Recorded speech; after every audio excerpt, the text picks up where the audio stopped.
So today's video is a revision video. I'm just going to give you like revision tips and tricks. I know everybody's pretty much started their GCSEs and are literally like starting their A-levels now, but I still wanted to make this video because it could still help, because people are still doing their exams, so this could still help out. And also for people like me, I'm in year 10, so I haven't got GCSEs or anything like that this year. However, I do have my end of year summer exams, so I still need to revise for those, and I need to revise everything from this year, last year, and basically just everything that I've ever learned I need to revise. So I'm going to be telling you some things that I do, or some things that I don't do but I have heard that other people do and that may still help you.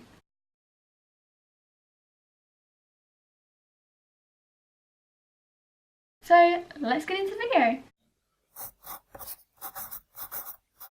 My first tip is revision cards. Okay, I know everybody says about revision cards and it's kind of like obvious. However, honestly, this is pretty much what I do to revise. I just use revision cards pretty much. What I do, some people use revision cards differently. These don't just have one purpose. Like, for example, so I know some people will get revision cards and they will just write facts on the revision cards and then just keep looking at them and repeating and reciting what is on the revision cards.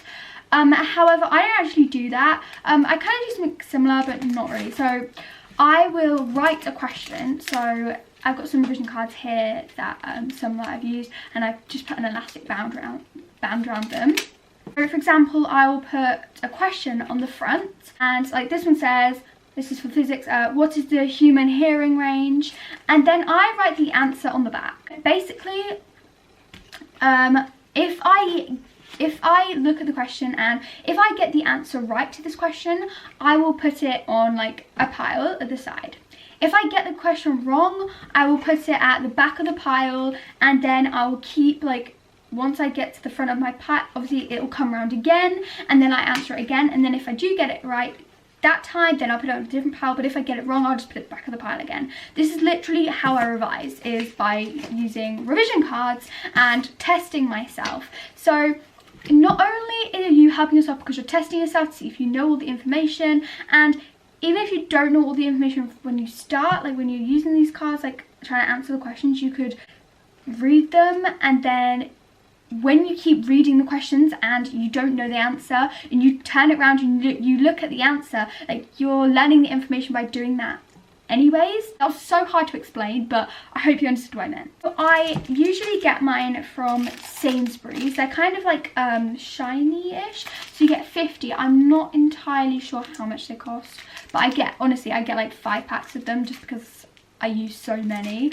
Or I've got some here. These are either from Sainsbury's or WH Smith's, but I think you can get them from various places. And these are a little bit bigger. So these ones, I don't know what size these are, but these, as you can see, like they are smaller than these ones. These ones are actually 6x4. I haven't even used these bigger ones yet, but I think I might use them at some point. So yeah, these are a bit bigger. My second tip is to use post-it notes. I would probably use like a different colour for each subject, and what you could do is write facts or even just words and just stick these all around your house. Like I remember when I was doing my Latin test, I was preparing for that, I literally wrote Latin words on this. So I'd write the word for door in Latin, and I'd write it on here on a post-it note, and I would stick it on my door. So as soon as I go to the door, I'd be like, oh, I know what the word for door is, and like, or the word for enter, like I'd put that near the door, because I know that you enter through a door, and then that would help me in the test because I can think about like, oh, what was the word for like enter? Oh, I know that was placed near my door, and then I might be able to picture like what was on the post-it note near the door, and I might be able to remember that. That's what I always do anyways. My next tip is to do mind maps. So I know a lot of people learn from mind maps. I personally don't use this, but I think it is a good idea, and I might try it out for a few of my subjects this year. I'm literally open to trying so many like revision tips, so if you have any, please leave them in the comments, because I'm open to any more suggestions that you have, because this year, because I'm doing my GCSEs next year, this year is kind of like an experimental year for me. I'm going to try different things just to double check like that there's nothing else that works even better for me than what I think already works really well, if that makes sense. So yeah, you could do a mind map, and just first of all, like, just jot down ideas that you it doesn't have to be neat, but just jot down ideas of like everything you know about a certain topic, and then you could write that up in neat and add extra things that you missed out. You could rewrite it so that then you can actually look back at that, whereas like, but for a start, just write everything that comes into your mind to do with that topic down, because then you'll know what you're missing out on, what you actually don't know still. My next tip is revision guides. So basically, these are the CGP revision guides.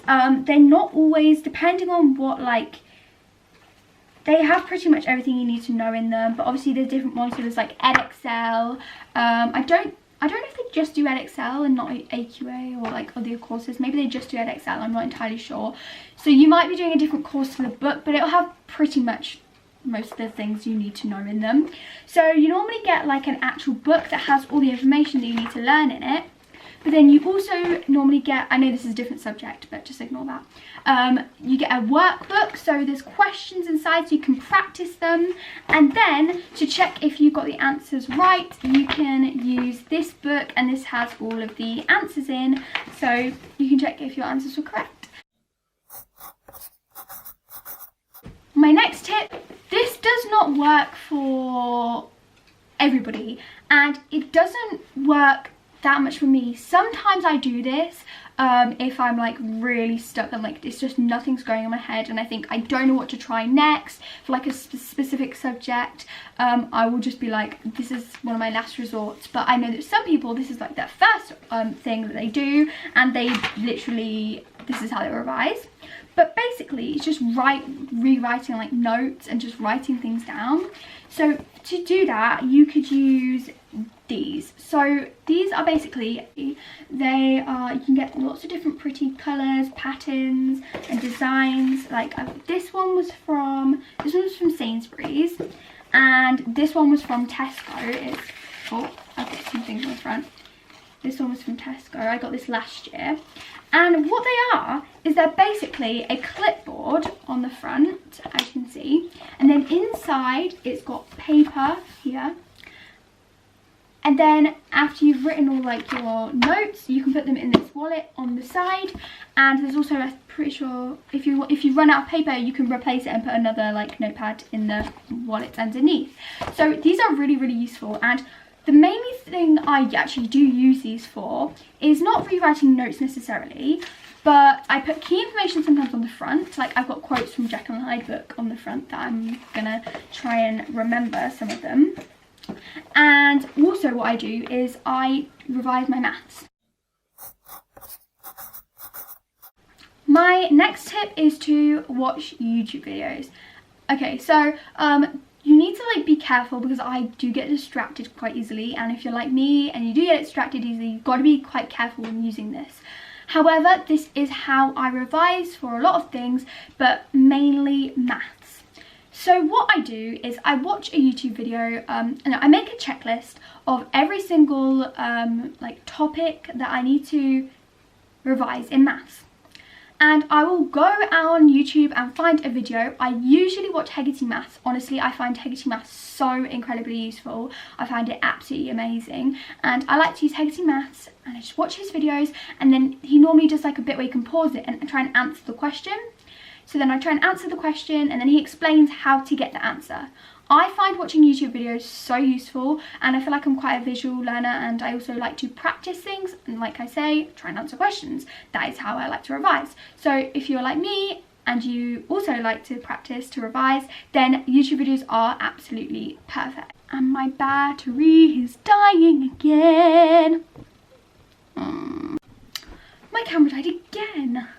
but we're back. The next thing that I like to do is plan when I'm going to revise. You can do this by either making like a revision timetable, like I have an example of one here. I haven't actually filled this out yet, but this is like the base of it. So I've crossed out like 2 full days. I know I'm not gonna be able to revise on those days. I've got like time, and then so basically you can do it like this. So you can do like a full on like exact time you're going to be revising, how long and everything. Or another way I like to do it is not actually putting a like specific time of the day I'm going to do it, because my plans might change. I might get up at different times, especially if it's in the holidays. So another thing I like to do is I like to make checklists. I really love using checklists. So I either write it on paper, or this is just my this isn't a revision checklist, this is just like a general checklist I use. So I have this big whiteboard and I write the things I need to do on it, and then I can, once I've done it, I can tick it off and rub it off, and that helps me feel like super productive. I always feel like I'm really getting somewhere once I've ticked it off. I'm like, yes, I feel really accomplished. So I really like to make checklists, and then you can just write down exactly what you need to do, but you're not like, I always feel like kind of stressed out, because if I go over the time, so for example, I say I put on there that I want to do start at 9 o'clock on the dot, and I want to finish at 9:45 for a whole subject, and then I might and then straight after that I'm going straight into another subject. It really stresses me out, because sometimes it'll get to 9:45 and I've still got loads more, and I'm like in the zone of that subject and I want to carry on doing it, and then but I need to start the next subject, and then like the whole timetable's like messed up for that day, and I just don't think it's right. And I think if you are in that zone for that specific subject, you need to just keep going, like carry on, because you might not feel in the mood to do that subject another time. So while you're in the mood, do it. Okay, so another tip is what I do this for my homework as well as revision. I basically set timers on my iPad or my phone, but normally on my iPad, and basically put it on for I do half an hour's homework or revision. You might want to do 45 minutes, but for me, once it's got done half an hour, I'm like, we'll need a break. You might have a longer attention span than me. You might be able to do it for 45 minutes. That's great if you can. Whatever time works best for you, and how much time you've got to do the work. So it depends. I do half an hour's work, and then I have a 15-minute break. You might think that's such a long break. You'll literally have you're only doing half an hour's work and you're having a 15-minute break. But that's just personally what works for me, and I find that super useful. I do this for my homework all the time, and it keeps me in a routine, and then I'm not getting bored of a specific subject, because then I can have a break and then I can go back to it. And sometimes just having a break and going back to something can really, you might not understand something and you go back to it and you're like, oh yeah, that makes so much sense, just because you had a little break. And definitely try it out if you haven't already. And my next tip is to basically just explain all of your information to someone. So, or not all of it, but for example, try and find somebody who doesn't do the same subject as you. They have no idea about any of the topics. They don't know, you're basically teaching them. So and then afterwards you could let them teach you. So say I do I do drama, and then somebody else does Spanish. I could just sit there and talk to them about drama information, everything I know, and just explain a whole topic to them, and so that they understand it. Because if you can explain it well enough that they understand it, then you know that you definitely know that information, and then you could let them teach you some Spanish, Or instead of talk to somebody that doesn't do a subject, you could talk to someone who does do it, and then they could tell you some extra information, or if they think you've got something a little bit wrong, they could help you out. But I prefer to do it with someone who doesn't know, because then you're having to explain everything in detail, because they don't know anything about it. So you're doing it quite simply as well, so they can just get the basics, and you know that you know the basics. If that makes sense. I'm so bad explaining, but I'm trying my best. I'm going to talk about stationery. So I think stationery is such an important part. Obviously, a lot of things that I've talked to you about do involve writing things down. So I'm going to show you some like pens and different things that I like to use. Obviously I've shown you revision cards and folders and whiteboards and all sorts of things. I showed you those, but I'm now going to talk about pens. I really like these. I think they're Bic. Yeah, the Bic pens. So you can get the ones with the shiny. So you can get they have black, green, red and blue. So you can get those ones. They're like the normal ones. I use for school, but these are just really, really useful because obviously you're having one pen instead of four, and saves room in your pencil case. And then you can also get mini ones, but this is also one that has pink, blue, purple and green.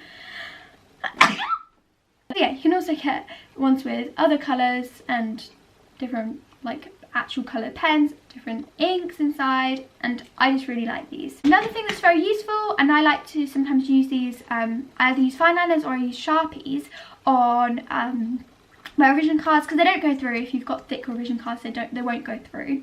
But you obviously can get loads of different colours of Sharpies. I literally have like hundreds of Sharpies, but I really, really like them, and they're really good for like making mind maps, because you make things in bold and write the important information in Sharpies and it will really stand out. So the next thing, fine liners. So I absolutely love fine liners, because, and I think a lot of people do, because they're still obviously colourful, but they're also really thin writing, so you can get a lot of information written down.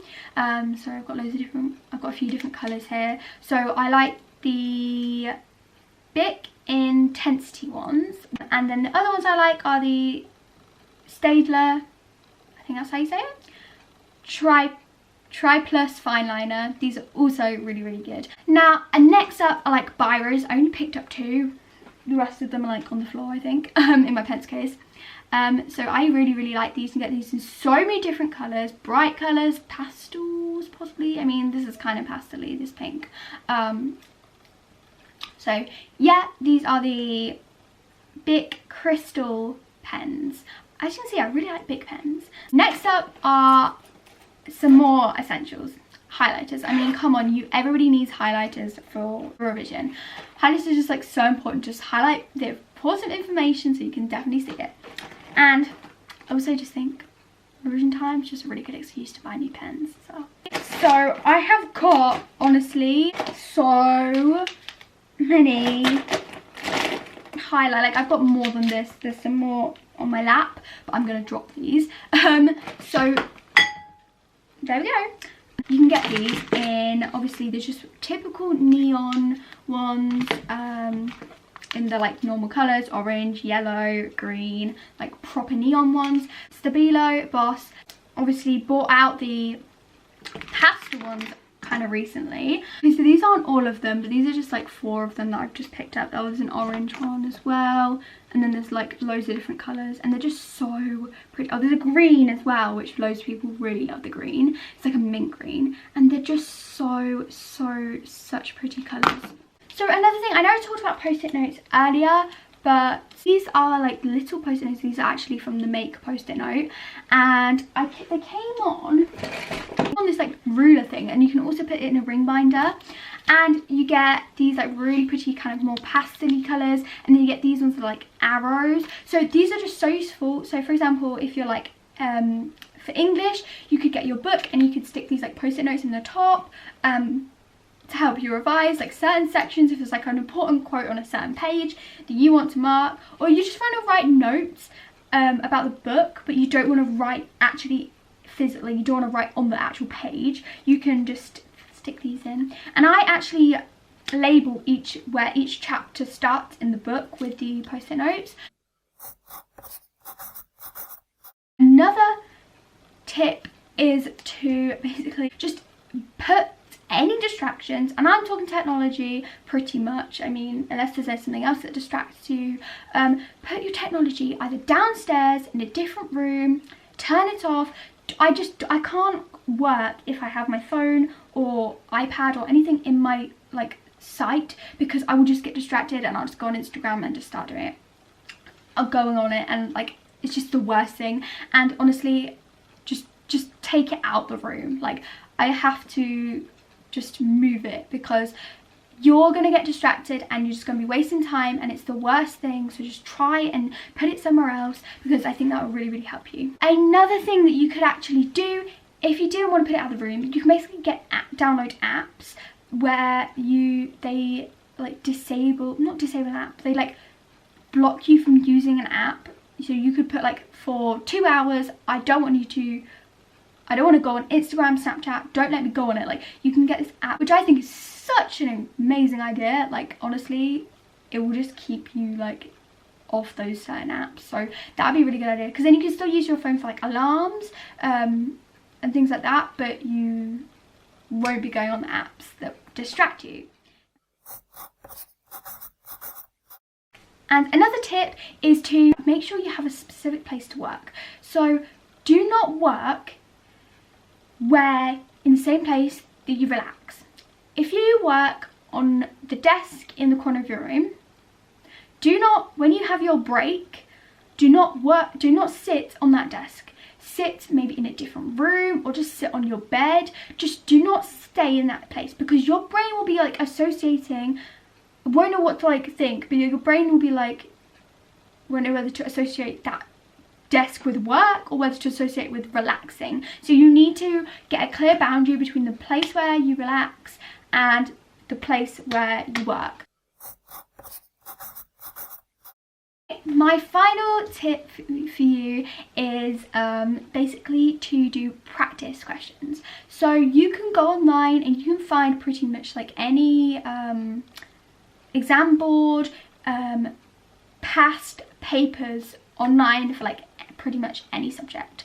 You will be able to find online the past papers, and so you can use them as like practice questions. So you could go online and find a 2017 GCSE biology paper, for example, and then you could print it off and then just like practice answering the questions, because then you're getting loads of practice on answering exam style questions, and also that will help you to know how to answer that style of question. Like, similar topics are probably going to come up in your GCSEs, so you know, it's just good, and you're just practicing the information and just checking that you know the information and things like that as well. So practice questions are just so important to do, and like I say, it's just so useful that they have them online now, so that you can just practice basically past papers from like, I don't know how far back they go, but I think they go back a long time. But yeah, so that is the end of my video. I really hope you found this video helpful. I'm sorry it's kind of like late into the revision period, but you know, like I haven't got my exams until a few weeks time. But anyways, good luck to all you people doing your exams, whether it's GCSEs, A-levels, just end of year school exams, like summer exams. I wish you all the best of luck, and good luck revising, and stay motivated, and I hope you found this video really, really helpful, and I'll see you again soon. Bye!